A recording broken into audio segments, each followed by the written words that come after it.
सगळ्यात पहिली गोष्ट काय आहे की तुम्ही बरेचसे विषय इथं मांडले.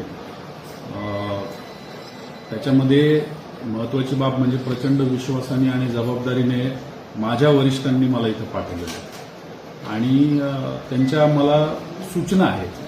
त्या सूचनांची अंमलबजावणी जी आहे ती अंमलबजावणी करणं मला असं वाटतं की ते सगळ्यात पहिलं माझं आद्य कर्तव्य आहे.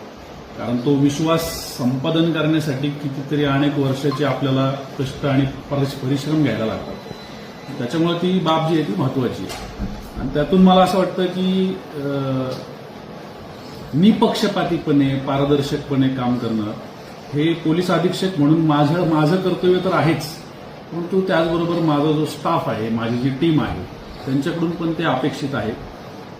आज इथं मी चार्ज घेतलाय आणि येणाऱ्या जो काही कालावधी मला मिळेल त्या कालावधीमध्ये या जिल्ह्याला, इथल्या जिल्ह्यातल्या नागरिकांना अधिकाधिक चांगलं मला काय देता येईल, 5%, 10%, 20%, 80% जो काही बदल चांगला करता येईल तर त्याच्यासाठी प्रयत्नशील राहणं हे माझं काम राहणार आहे.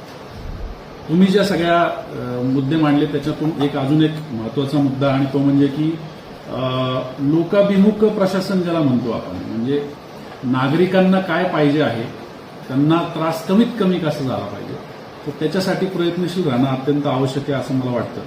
जवळपास 20 महिन्यांच्या कालावधीनंतर मी परत पुन्हा युनिट हेड म्हणजे एखाद्या जिल्ह्याचा प्रमुख म्हणून पुन्हा एकदा कार्यभार हा स्वीकारतोय, इथं आलोय.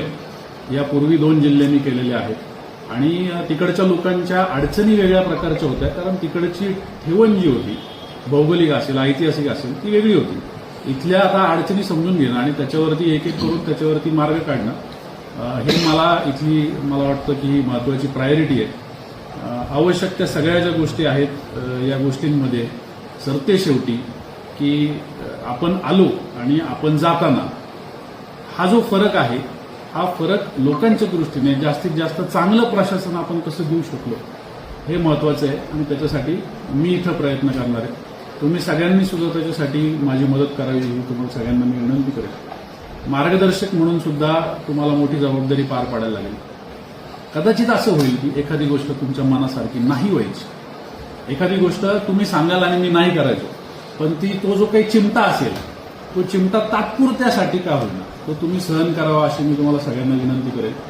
कारण त्यातून आपल्याला येणाऱ्या कालावधीसाठी एक चांगला मॉड्यूल या ठिकाणी सेट करायचा जो पुढे कार्यरत राहील आणि माझ्याही पेक्षा जास्त नागरिक आणि इथले जे पोलीस आहेत, पोलीस शेवटी नागरिकांचा